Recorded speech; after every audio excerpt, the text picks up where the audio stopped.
오늘은 시대를 잇는 사명이라는 제목으로 하나님의 말씀을 함께 나누겠습니다. 느헤미야 12장 말씀 앞부분은 다시 많은 이름들이 기록되고 있습니다. 그런데 이 이름들은 1절을 보면 처음 포로에서 귀환한 명단에서부터 시작하였고 뒤에 보면 이제 느헤미야와 에스라 때까지, 그리고 여기 다리오 왕의 이름이 나오는데 다리오라는 왕이 한 3명 정도 되거든요. 이 흐름으로 봤을 때에는 거의 처음 돌아온 사람에서부터 100년 정도 지나기까지의 시대를 잇는 사람들의 명단이 기록되어 있다라고 할 수 있습니다. 특히 이 사실은 스룹바벨과 느헤미야의 이름이 같이 있다라는 것만으로도 알 수 있지만 여기에서도 벌써 90년 정도 차이가 나거든요. 근데 이제 10절을 보면 예수아는 요아김을 낳고 요아김은 엘리야십을 낳고 엘리야십은 요야다를 낳고 요야다는 요나단을 낳고 요나단은 얏두아를 낳았느니라. 이 얏두아 때의 22절에 보면 얏두아 때의 레위 사람의 족장이 모두 책에 기록되었다라는 말이 있습니다. 그러니 이제 처음 포로에서 돌아왔을 때 제가 주일 설교에도 말씀을 드렸지만 이 예수님의 이름의 원형이 되는 이름, 대제사장 여호수아라는 이름이 저희가 더 익숙하지 않습니까? 스룹바벨과 함께. 근데 이제 느헤미야서에서는 이 여호수아라는 이름이 이제 예수아라고 기록이 되어 있습니다. 이게 예수님의 이름의 같은 원형이라고 할 수 있습니다. 그러니 처음 스룹바벨과 함께 돌아온 이 대제사장 여호수아, 예수아의 가문이 5대에 걸쳐서 10절, 11절에 기록되어 있다는 것도 저희가 볼 수 있습니다. 이 5대라는 것은 결코 짧은 시간이 아니죠. 하나님께서 약속을 주셨을 때 어떻게 보면 저희는 당장 우리의 눈앞에서 모든 것이 이루어지면 좋겠다라는 그 마음을 갖기도 합니다. 다윗도 사실 그러지 않았습니까? 당장 제가 하나님께 전을 지어드리겠습니다. 그런데 사실 다윗의 그 마음은 오래전부터 그의 선조들이 가졌던 마음이기도 하고, 그러면서도 진정 그것이 이루어지기까지는 예수 그리스도가 십자가를 지셨던 1000년이라는 시간이 더 필요했던 것을 저희는 알고 있습니다. 아브라함은 어떻습니까?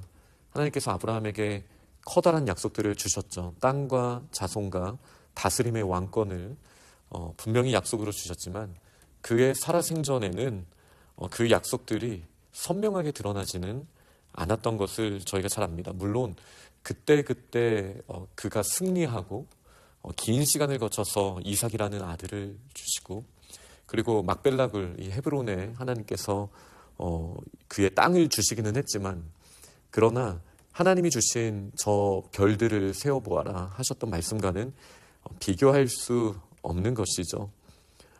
그러면 저희들에게 주신 사명과 우리들의 태도는 어떠해야겠습니까? 우리 시대를 통해서 하나님께서 가장 화려하고 가장 멋지게 일하시면 저희는 뿌듯하고 너무나 좋겠지만, 하나님의 나라는 점점 강성해지는 것에 그 강점이 분명히 있습니다.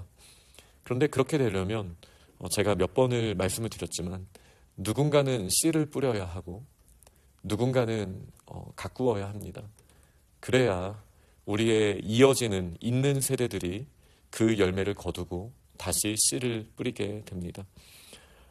결국 아브라함에게 주셨던 약속은 그 후손을 약속하시고 창대케 하리라라고 하셨던 이 약속은 긴 시간이 지나면서 세대를 이어가며 또 시대를 이어가며 열매를 맺게 하시는 하나님의 약속이었습니다. 다윗에게도 마찬가지입니다.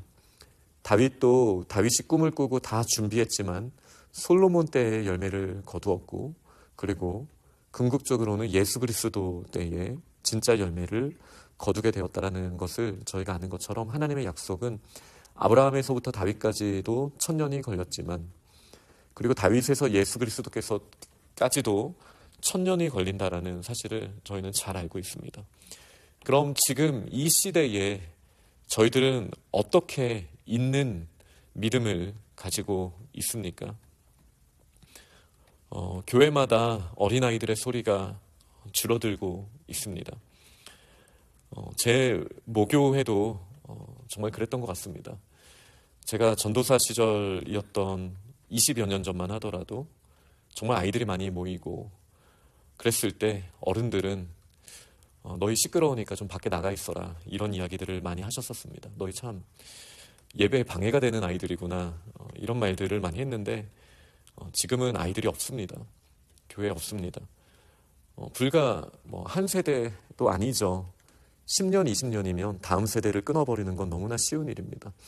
저희가 깨워서 준비하지 않으면 저희 시대에는 영화를 누리는 것처럼 보이지만, 하나님과 친밀한 교제를 가지고 있는 것처럼 보이지만, 다음 세대에 더 왕성해지는 보편적으로 하나님의 나라에 주신 이 약속들은 결코 쉽게 드러나지 않습니다.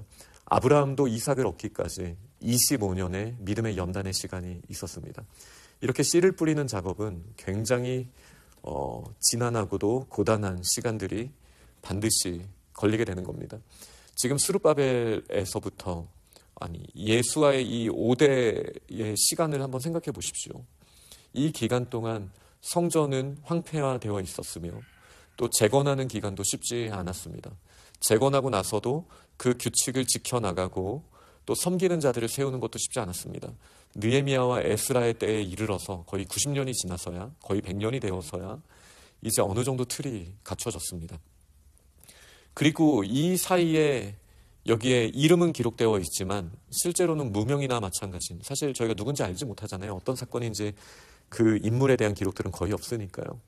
무명에 가까운 사람들이 시대를 이어서 5대를 지나가면서 그들이 감당하였던 그 헌신과 사명, 때로는 좌절이 있고 때로는 어려움이 있었지만 그들이 지켜나간 은혜가 있지 않았습니까?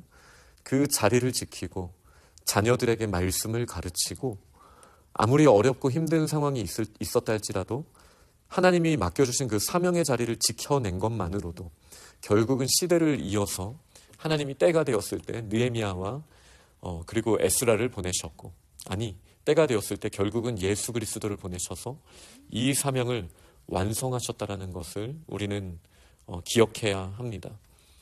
지금 저희가 지켜야 할 자리는 무엇입니까? 물론 당장 열매가 맺혀지지 않을 수 있죠.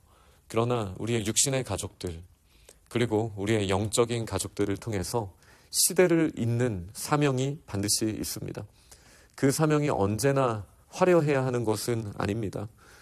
저희가 기도의 자리를 지켜가고 또 묵묵히 다음 세대를 위하여 씨를 뿌리고, 지금 당장은 손해보는 것 같지만 캠퍼스 선교에 헌신을 다하고, 이렇게 안쪽으로만 중심을 잡는 것이 아니라 바깥쪽으로 흘려보내고 파송하고 다음 시대를 위해 헌신하고 뿌리는, 원래 창세기부터 하나님의 약속은 그렇게 되어 있던 것을 붙들며 나아갈 때 저희는 정말 하나님이 기뻐하시는 시대를 잇는 예수 그리스도께서 오실 때까지 우리가 귀하게 하나님이 맡겨주신 사명을 감당하는 건강한 교회가 될 것입니다. 감사하게도 우리 포도교회는 그 일을 잘 감당해 왔습니다. 우리 교회가 계속해서 하나님의 일에 쓰임받고 헌신할 수 있었던 많은 이유는 이 시대를 이어가는 사명을 묵묵히 지켜가는 이름이 있으나 이름이 없는 자들을 통하여 대를 이어서, 물론 영적인 대죠, 저희가 이 일들을 감당하고 있지 않습니까? 그런데 이제 시대가 지나면서 실제로 육신의 대를 이어서 우리 교회를, 사명을 감당하는 세대도 이제는 준비해야 합니다. 이전과는 다른 그런 모습들이 있습니다. 세상도 바뀌고 있고 교회들도 변하고 있지만 그 가운데 느헤미야 또 에스라 때처럼 변하지 않는 복음으로, 하지만 시대에 맞춰가면서 이렇게 정말 개혁하는 교회, 우리 개신교가 사실 그런 의미이지 않습니까? 리폼드 철치인데 정말 바꾸지 않아야 될 가치를 지켜나가면서 그러면서 하나님의 말씀 중심으로 세워져가는 건강한 교회, 그렇게 우리가 계속 나아가야 하지 않겠습니까? 수많은 어린아이들에게 복음으로 씨앗을 뿌리고, 당장은 이것이 열매가 없는 것처럼 보일지라도 지금 씨를 뿌리지 않으면 다음 세대에 소망이 없다는 것을 알기에 저희가 아낌없이 다음 세대를 위하여, 우리 자녀들을 위하여 믿음으로 가르칠 수 있는 준비를, 헌신을 다짐한 지난 세월들처럼, 또 한국학교도 마찬가지죠. 그런 사명을 가지고 해왔던 이 믿음의 유산을 저희는 잘 이어가야 할 것입니다.